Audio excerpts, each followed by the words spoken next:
नमस्कार दोस्तों, आज हम बात करेंगे महाभारत के उस महत्वपूर्ण क्षण के बारे में जब पांडवों को अपना राजपाट, अपना घर और सब कुछ छोड़कर 13 वर्षों के लिए वनवास जाना पड़ा। ये कहानी सिर्फ एक युद्ध की नहीं, बल्कि धर्म, न्याय और बलिदान की भी है। महाभारत की शुरुआत उस पल से होती है जब युधिष्ठिर, पांडवों के बड़े भाई, अपने जुए की बाजी में हार जाते हैं। वह अपनी संपत्ति, राज्य और अपने भाइयों को दांव पर लगाते हैं। लेकिन सबसे बड़ा झटका तब लगा जब युधिष्ठिर ने अपनी पत्नी द्रौपदी को भी दांव पर लगा दिया। द्रौपदी का अपमान और पांडवों की हार केवल खेल तक सीमित नहीं रही। कौरवों ने पांडवों को अपना राज्य छोड़ने और 13 वर्षों के वनवास पर भेज दिया।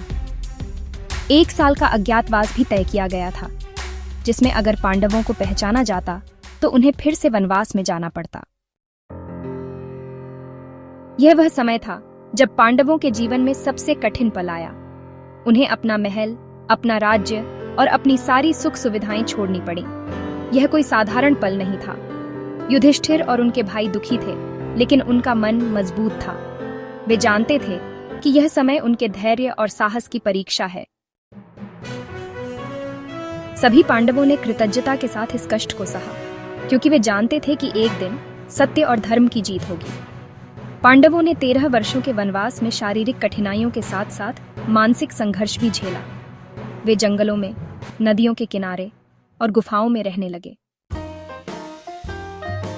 वनवास का 12वां वर्ष पूरा होने के बाद पांडवों को 13वें वर्ष में अज्ञातवास रहना था। इसका मतलब था कि वे अपना असली रूप छुपाकर किसी भी स्थान पर नहीं रह सकते थे जहां उन्हें पहचाना जा सके। युधिष्ठिर ने ब्राह्मण का रूप धारण किया। भीम ने मांस विक्रेता का रूप लिया। अर्जुन ने एक नर्तक के रूप में अपना रूप बदला नकुल, और सहदेव ने एक रथ चालक और ग्वाले का रूप लिया। यह एक बहुत ही कठिन समय था, लेकिन पांडवों ने अपने दायित्व और धर्म के प्रति अपनी निष्ठा को बनाए रखा। वनवास में पांडवों को न केवल शारीरिक कठिनाइयों का सामना करना पड़ा, बल्कि कई बार उन्हें भूख, प्यास और विपत्ति का भी सामना करना पड़ा। वे बहुत सी मुसीबतों से गुजरे, लेकिन पांडवों का मन कभी भी हिम्मत नहीं हारा। द्रौपदी, जो उनके साथ थी, उसे भी बहुत कष्ट झेलने पड़े। वह हमेशा अपने पतियों के साथ रही और हर कठिनाई में उनके साथ खड़ी रही।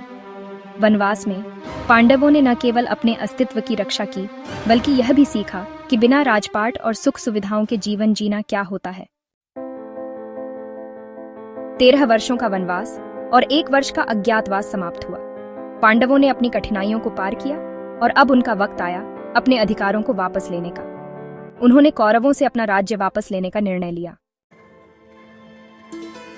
यह समय था जब पांडवों ने फिर से संघर्ष करने का प्रण लिया, क्योंकि अब उन्हें अपने परिवार, अपनी इज्जत और अपने अधिकारों के लिए लड़ना था। उनका वनवास उनके जीवन का सबसे कठिन अनुभव था, लेकिन इसने उन्हें अपने आत्मबल और सत्य के प्रति विश्वास को और मजबूत किया। दोस्तों, पांडवों का वनवास एक ऐसा अध्याय है जिसने हमें यह सिखाया कि कभी भी कठिनाइयों से हार नहीं माननी चाहिए। उनके संघर्ष और धैर्य ने हमें यह संदेश दिया कि जीवन की किसी भी परिस्थिति में अगर हम सच्चाई और धर्म के साथ खड़े रहें, तो कोई भी मुसीबत हमें हरा नहीं सकती। धन्यवाद और अगले वीडियो में मिलते हैं।